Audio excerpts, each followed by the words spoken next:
Don't live it up on someone else's dime, you parasite. My husband and I, along with my brother and his wife, found ourselves on an overseas trip due to certain circumstances. We managed to get under Belle's skin, leading to her hurling insults at us at the airport. Enraged, Belle started shouting and telling us to go back to America. My husband burst into laughter at her words. All right then, let's head back home. With that, our long-awaited counterattack began. My name is Catherine. I'm a 41-year-old housewife. I work at a supermarket checkout and have a good relationship with my colleagues. My husband Luke is 3 years older than me and works for a major electronics manufacturer. He's currently the manager of the General Affairs Department and is rumored to be a candidate for the next department head.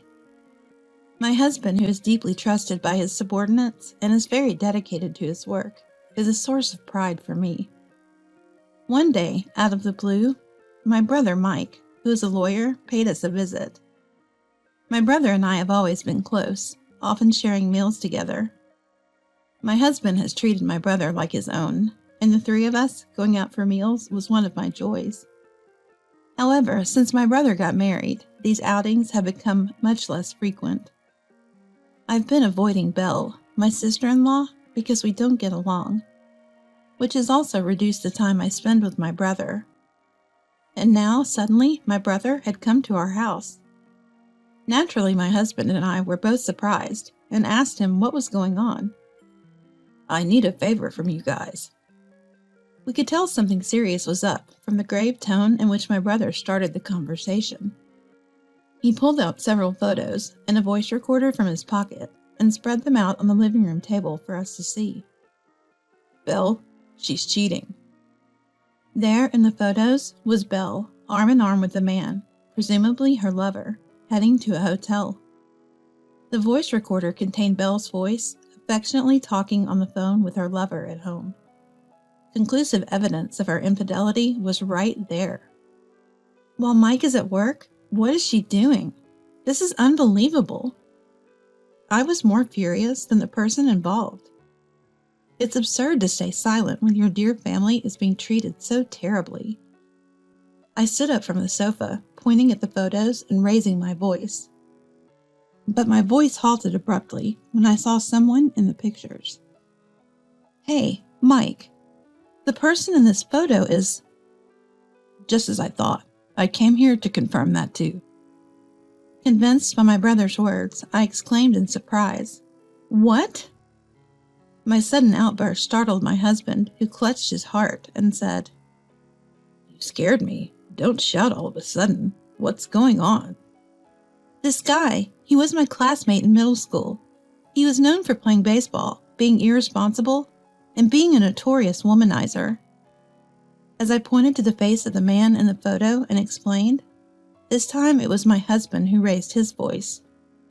You're being loud too, I sternly told him, to which my husband gave a wry smile and sheepishly scratched the back of his head. Unfazed by our shock, my brother continued.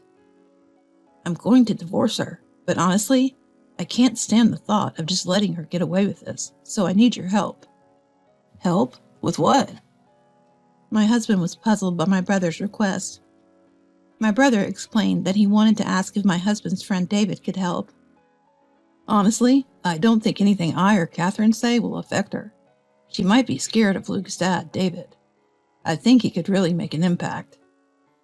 Come to think of it, at our wedding, she was terribly scolded by David and ended up crying. I remembered at our wedding, when Belle, who was still just dating my brother, came into the dressing room. Until then, I hadn't had a bad impression of Belle. I thought her over-the-top behavior was just teasing, so I mostly ignored it. But it turned out she was mocking me. The turning point was during our wedding. As soon as Belle entered the dressing room, she burst out laughing at me.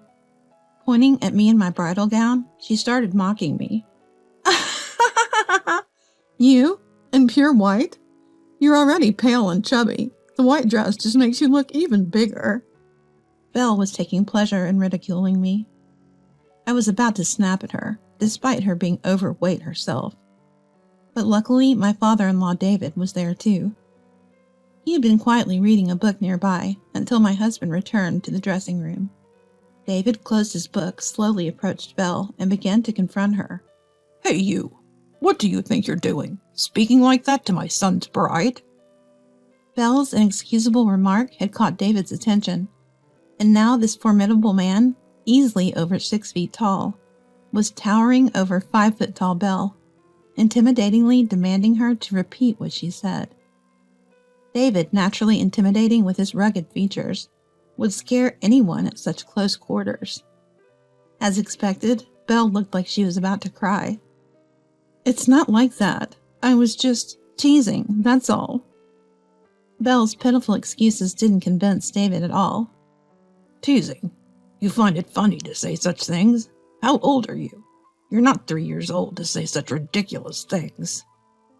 David, with his sound reasoning, pressed Belle, who was clearly shocked and started to cry, apologizing on the spot. I had to intervene to calm David down, as he seemed relentless in his scolding. Remembering this incident, I explained the situation to my husband, who immediately called David. "Hey Dad, it's been a while. Actually, I need a favor. Do you have a moment?" "Huh, long time no see. A favor, huh? If it's about money, I can't help you." "Ha ha ha." David joked heartily as he laughed. David, a straightforward and hearty man, is sincere and dedicated in his profession. He works in construction, traveling around the world. Currently, he is living in Indonesia, moving from one developing country to another. Bringing up such a matter to David, I knew it could lead to a scolding or being a nuisance to him, but we were prepared for that. My husband thought it would be better for my brother, who could explain the situation more calmly and accurately, to talk to David. We entrusted everything to my brother and asked him to explain the situation to David. Upon hearing it, David was furious. "That woman, I won't be satisfied until I show her a piece of hell. I'll re-educate her myself." David, being family-oriented, was angrier than any of us and readily offered his help. Thus we decided on our revenge against Belle. When discussing how exactly to get back at Belle, David unsurprisingly suggested bringing her to him. "Unfortunately, it's still difficult for me to return to America. Why don't you bring that woman to Indonesia, telling her it's a trip abroad?" Contrary to our confusion, my brother was quick to respond. "Is that okay? I can bring her to Indonesia, but what should we do after that? Has the woman ever worked outside the home?" David seemed to have something in mind, as he first inquired about my brother's domestic situation. "She used to work in medical administration before marrying me, but has been a housewife since. She said she wanted to properly keep the house, and all that." "What a load of nonsense. Luring men and then talking about keeping the house. I've decided, when she comes here, making sure her plane ticket is one way only." "What do you mean, David?" We all exchanged surprised glances at David's statement. While we were confused, a mischievously laughing David could be heard on the other end of the phone. "I'll take care of that woman for a while. I've been short of hands and looking for help. Let her work hard for a while, maybe get in some exercise too." David's words were laden with meaning, and I could almost see his wicked grin. I hear evil laughter. I swear never to make an enemy of this man, I thought to myself. Thus we decided on Belle's vacation trip, which was actually our revenge plan. We immediately began to put it into action. As instructed by David, we arranged a dinner with my brother and his wife and had my brother invite Belle on an overseas trip. Even though Belle threw veiled insults at us during the dinner, I didn't let it bother me. Now is the time to make fun of us like this. This is our last chance to mock us, I thought to myself. Finally, the day of departure arrived at the airport. We were astonished by Belle's extravagant attire. "What are you wearing? We're going abroad, and you couldn't dress up more flamboyantly?" Belle taunted us while putting on a large hat. To Indonesia? Does she think she's a celebrity? I wonder what this person is thinking. Are you planning to be a celebrity? Walking beside her was embarrassing, so we kept our distance and confirmed the plan with my brother. Having finished with baggage and security checks, I started whining to my brother about being hungry. Mike, aren't you hungry?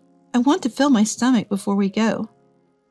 Me too. I don't want to feel sick on an empty stomach. Then shall we go to a restaurant? Wait, if we're going to a restaurant, let's split the bill. We're already paying for your trip. Belle insisted.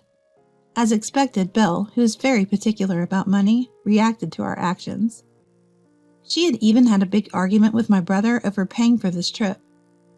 Despite not earning the money herself, she was acting all high and mighty. My brother and I exchanged glances and laughed. Careful not to let Belle notice, as everything was going according to plan. We headed to a floor lined with restaurants and entered the most expensive one we had researched beforehand, ignoring Belle's attempts to stop us.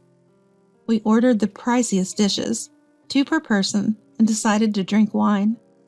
A whole bottle of wine was prepared, and the bill came out to a substantial amount. Wait a minute. You guys are paying for this, right? We're already spending most of our money on this trip. Belle was truly obsessed with money. Without a word, I handed the bill to my brother, who paid with his card. Belle, seeing this, started yelling at him. What are you doing? Why are we paying the whole amount when they're the ones eating like fools? We invited them on this trip, right? It's only natural to treat them to a meal if we want them to enjoy themselves. I can't believe this. Are you out of your mind? Belle continued to shout, regardless of being inside a restaurant. Successfully irritating Belle, we paid and finally boarded the plane. We enjoyed our flight in the first-class seats my brother had reserved. This too was part of the act to infuriate Belle. Throughout the flight, my husband and I continued to raise Belle's tension, enjoying expensive wines and appetizers. Belle, unable to scream on the plane, was visibly seething with anger. We found the entire situation amusing and continued to indulge in luxury while infuriating Belle. We can't help but find the scene strange. I was enjoying a momentary luxury as I continued to increase Belle's anger gauge. After nearly 8 hours, we finally landed. Though I wanted to stretch my legs after landing, we had one final act to perform. My husband and I, along with my brother, stopped at various souvenir shops in the Indonesian airport and bought a range of local products. What are you doing? We just got here. But we might get hungry at the hotel, right? Mike, can we buy this too? Sure, go ahead. Luke, you too. Don't hold back. Thank you, Mike. We ignored Belle and kept buying items, filling our basket with local specialties and unique shirts. With our hands full, we started heading to the car that was supposed to pick us up. And that's when it happened. Enough is enough, you guys. As we were leaving the airport entrance, heading towards the parking lot, Belle suddenly screamed. The 3 of us exchanged glances and signaled each other with our eyes before turning dramatically towards her. What's wrong, Belle? You're shocking everyone around us. What's wrong? Your nerves. How much of someone else's money do you plan on spending? Mike, aren't you being ridiculous? Why? It's a trip. We're supposed to enjoy it. If we don't, there's no point in bringing you along. Belle, frustrated with no one taking her side, finally lashed out at us. Don't luxuriate on your husband's money, you parasites. We don't need you. Go back to America right now. My husband burst out laughing, as if he had been waiting for these words. Our long-awaited moment had arrived, and our counterattack was about to begin. All right then, let's go back. Laughing at Belle's words, my husband and I turned towards the airport, pretending to leave. Go, go. You're in the way. We're staying. Just go back on your own, you beggars. Her words were like those of a small child trying to stand up for themselves. My husband and I struggled to keep up the act, as we couldn't help but laugh at her ridiculous outbursts. Should not. We need to stay composed. If Belle finds out about our plan, it will all fall apart. As we were thinking this, Belle continued to hurl insults at us. Then suddenly, David appeared behind her. Why don't you just enjoy Indonesia with me alone? David said, placing his hand on Belle's shoulder and smiling broadly. Surprised by his voice and the touch on her shoulder, Belle jumped. Recognizing the familiar voice, her face drained of color, and she slowly turned around, terrified. Seeing David, Belle screamed and involuntarily sat down. Her ridiculous reaction made everyone but Belle burst into laughter.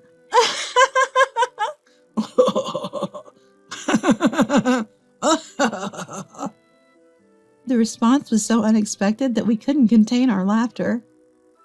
Pretending to be surprised, my brother joked, What are you so shocked about? Well, I thought to myself that he was also a bit wicked. Belle stood there dumbfounded, probably wanting to say something but too shocked to speak. Finding her reaction amusing, my husband and I laughed until tears streamed down our faces. Unable to understand the situation, my brother crouched down to meet Belle's eye level, smiling broadly as he spoke to her. Well, we're going to head back. You take your time and enjoy Indonesia.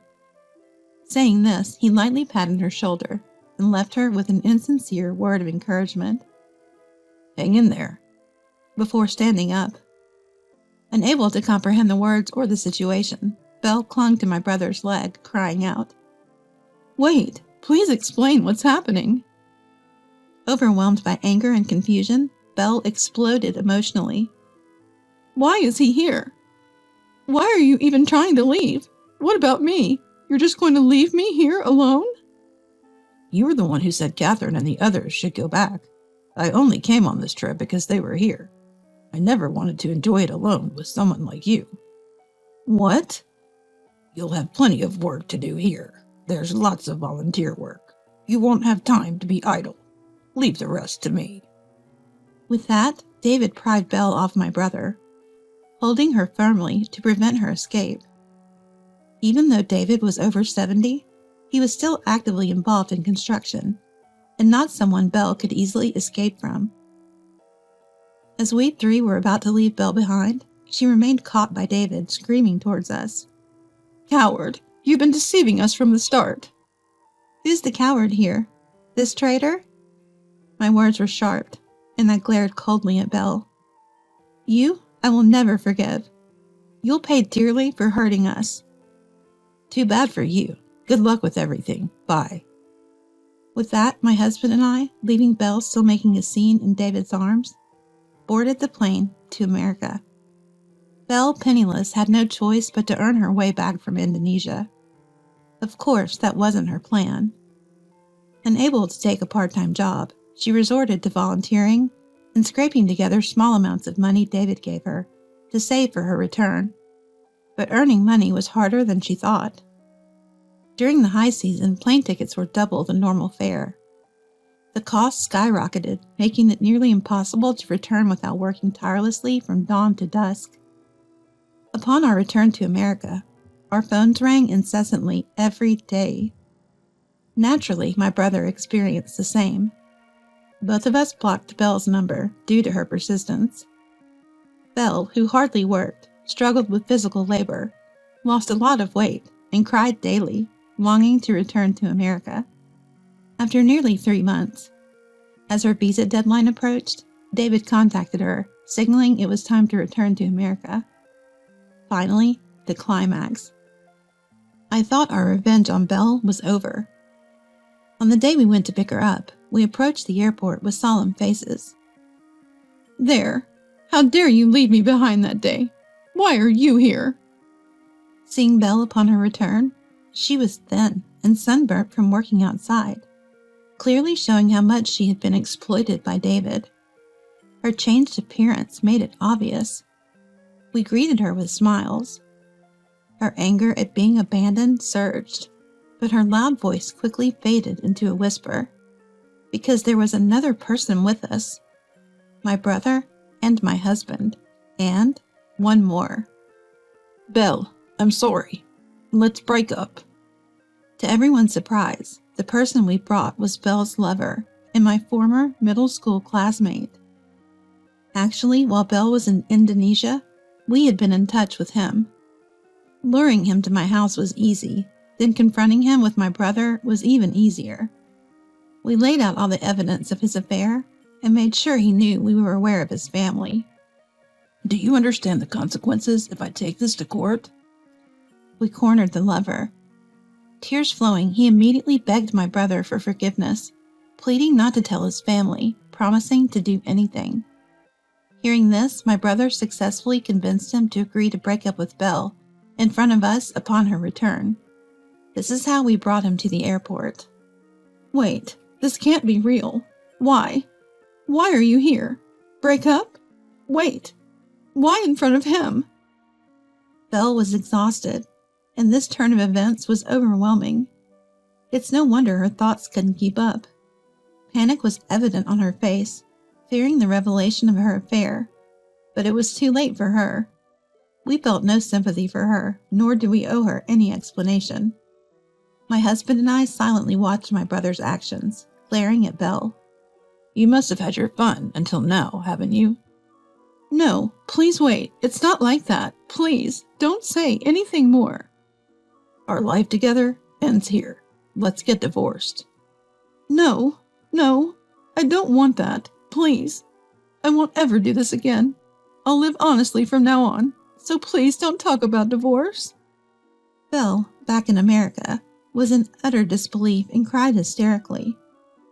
Abandoned by her lover and now disowned by her husband, she experienced true despair. I watched her cry and scream with cold eyes, realizing how much a person can lose control in such a situation. Please, I'll do anything, just not divorce. Belle clung to my brother's legs, sobbing and pleading. She seemed not to care about the eyes of those around her. You said anything? Hearing her say anything, I walked over to where Belle was. Noticing my approach, Belle clung to me, apologizing profusely and begging. I'll do anything. I'm sorry for everything I've done to you. Please persuade him not to divorce me. If anything means anything, then never show your dirty face to us again.